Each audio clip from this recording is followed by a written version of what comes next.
So I saw Maven Channel did Maven Mark did a little interview with Nigel Mitchell, who is the nutritionist guide guru for the Drapac Cannondale team and formerly employee of Team Sky. Controversial, not controversial. And Nigel Mitchell, I've been a critic of Nigel Mitchell in a fun, trolling, loving sort of way by saying, you know, how can the Team Sky nutritionists be overweight? And, you know, like how can riders, I mean cyclists, man, we're like ballerinas, obsessed with weight, obsessed with weight. You know, even fat banker cyclists will spend, you know, fucking 8,000 pounds on a Pinarello bike that weighs 6.8 kilos, but yet they're lugging around extra 20, 40, 80 pounds of heft in their guts. You know, like, cyclists obsessed with weight in a good way and a bad way. So my tip for Nigel Mitchell, who wants to go plant-based, then he obviously wants to lose weight. Because let's be honest, man, nobody's really going vegan for the ethics. I mean, that's a big part of it, it's huge. That should be the thing, but us humans, we're shallow, narcissistic creatures. We all like to look lean and be pretty and look fit and masculine or strong or have that energy and passion and vitality. We all love that, and that's attractive, and that's how we're hardwired. And plants, fruits, rices, sugar, those things were designed to eat. They taste good. They help our dopamine release. They help our serotonin at night to sleep. They help our metabolism. They give us that muscle glycogen to fuel the day. Whether you're a Tour de France hopeful on GC, or whether you're the Tour de France mother or single dad who's just trying to round up their fucking pack of kids, their peloton of kids who are creating fucking drama in the house every day. You still need carbohydrates to get it done. So my tip for Nigel Mitchell is, motherfucker, carb the fuck up, alright?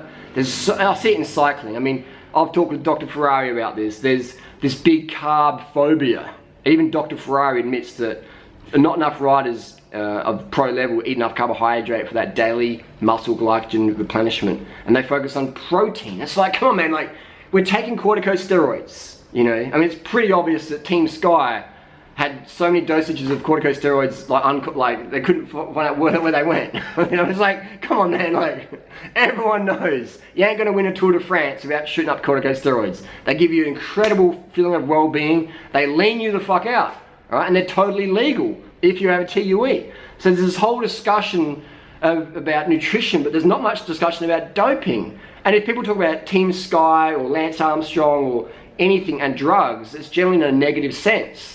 I say, let's fucking forget all that, alright? This is pro sport. People are paid to fucking win, alright? Your job is to win. If you don't have UCI points, we fuck you off. Look in 2011 with Chris Froome, alright?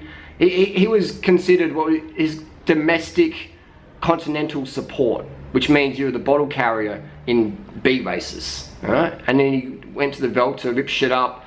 Kobo still dropped him and Wigo on that last climb to the Angliru and another one. Kobo had the 34-32, span away from him. The Team Sky guys were just grinding and they're spinners, so they lost the race just on gear choice alone. Not pharmaceutical gear choice, but mechanical gear choice. They didn't even have the 34-32. If Froome and Wiggins had the 34-32 on that crucial hill stage, they would have smoked Kobo. They would have smoked Kobo. Kobo would have got third or less, and it would have been as Team Sky 1-2, 100%. Look at the videos, man. Think of the fatigue metabolites would have been produced by having to grind at 420 watts, 430 watts, or whatever, at 60, 50 cadence. And Kobo's, come on, that's just a given. Anyway, I digress. So there's the whole discussion about doping, and it's always in a negative light. Come on, man. Let's be honest, man. Like, you ain't gonna win shit unless you're on the good shit. So let's understand why people take certain drugs. Like corticosteroids, what do? Kenacort, all that stuff can help get you lean. I don't need to take that shit because my diet makes me lean. My diet's based on fruit, rice, sugary stuff for the last 16 years, since April 2001. I've done a lot of dietary experiments in that. I've done high fat, low fat, vegan stuff. None of that shit works. The only thing that works is high carb, low fat, vegan. If your goal is weight loss and high natural drug free energy. Otherwise, you're going to be dependent on stimulants and corticosteroids and all other substances. And I see it in pro cycling, man. There's so many eating disorders, so many guys doing too much drugs. I understand drugs are part of the deal in all sports, running, soccer, but I feel there's an excess use of drugs when we could get the weight down just with dietary choices. Not dieting, but just dietary choices. No whey protein should be on the team bus. Like, why? When cyclists aren't bodybuilders. They're not shredding their muscles. Cycling's a low impact sport. No one loses a race because they run out of protein. Oh, you got dropped, man. What happened on the climb? I ran out of amino acids. No. I ran out of fat. No. You ran out of muscle glycogen. Your glycogen's dropping. No one drops back to the team car for a fucking bit of bacon or coconut oil. Like, no. No one's dropping back for a tablespoon of fucking colostrum or fucking bee pollen or fucking protein shake. No. People dropping back for the car for some bread, some jam sandwiches, panini, whatever. Take the fucking ham out, put in some extra jam. That's the power, man. The sugars. Like, all that ham and shit, that's what fat people eat. And so why are we eating what fat people eat if our goal is to have watts per kilo? That doesn't make any sense at all. Any sense at all. And watts per kilo can be transferred to the bike and can be transferred to daily life. If you want more watts per kilo in your health, in your daily productivity, it makes sense to eat foods that keep you energized, that give you blood sugar, brain glucose, muscle glycogen. Ham doesn't give you muscle glycogen. Coconut oil doesn't give it to you, all right? You don't need these things in your diet. I mean, coconut oil is, it's not the best thing out there, it's not the worst thing either, but eating dead animals is just pointless. In today's environmental issues, health issues, eating dead animals, we just don't have to go there ever again. There's just no point. You know, we're not Shackleton on that ship, what was that ship called in the Antarctica? Yeah, we're not that. We're never going back there, alright? There's no need to fucking eat penguins, blubber and seals and fucking human legs, okay? We don't have to do that. It's 2017, man. We can dial up Domino's Pizza and get vegan pizzas delivered to our door. There's just no reason for that. So Nigel Mitchell, man. I'm not sure how tall Nigel Mitchell is. I'm not sure how tall he is. But I could get that motherfucker lean. I can't say a number because I know his height. But I think he may be around 5'8", 5'7", maybe. Either way, I could get him down to definitely in the 50 to 60 kilos, depending on how tall he is. I could get him shredded, man. Lean. And his family and shit would go, man, you're on that Breaking Bad diet of fucking meth. You know, I could get that motherfucker lean as. And no starving. No starving. No starving needed. I have all my recommendations in my ebook down below. Durianrider's Lean Body Bible and Carb the Fuck Up. Alright, watch my videos. It's fruit, rice, sugar. No starving. Early nights. Drink your water. Have fun. You know, if you're going to use stimulants, use them moderately, rarely. And don't use them at night time. Unless you're doing some fucking crazy 24-hour race. But even then, I say that people in cycling, man, I see people like drinking coffee after races. You know, like, what the fuck? They're drinking coffee after training. It's like, your body wants to relax. It doesn't want this inflammatory stuff. It wants to chill. And you're having more stims, which means you need more stims the next day because you didn't get that full deep rest. Alright, so I see this like legal drug abuse and illegal drug abuse just rampant in cycling, dancing, running, fucking just daily society. And it's just crazy world we live in. So to help, I mean, this is like a deep, not even deep, this is just scratching the surface really, but it's more than just like, you know, balance your calories in and out. This is more like, I like to scratch the surface a bit deeper rather than just talk, you know, surface level bullshit, which is so fake and it's just so common and it's so professional, and I'm far from professional. That's why no team would ever hire me. Someone's like, well, if you're so good, John, why don't the teams? No, what the fuck? Can you imagine what the sponsors would say? Like, get that controversial clown out of here. He's too like honest. He's too truthful. You know, we can't hide nothing from him because he's just a blabbermouth.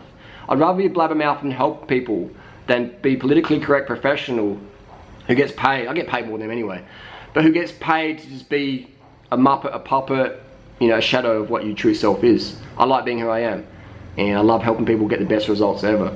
So my tip to Nigel Mitchell is, man, just carb the fuck up, get my ebooks or just watch my fucking videos, and you know, man, you've worked with cyclists, you've seen what goes on behind the scenes, and I'm sure you have, but you understand, you know, what's going on behind the scenes. You understand why people take certain things or do that. But you know, people say Chris Froome does a low carb diet. I'm not sure that's just bullshit, but if he does do that to lose weight, why the fuck does Chris Froome need to do a crash diet? This is not a question for Nigel, this is a question for anyone out there. Why the fuck does Chris Froome need to do a crash diet? My battery's running out.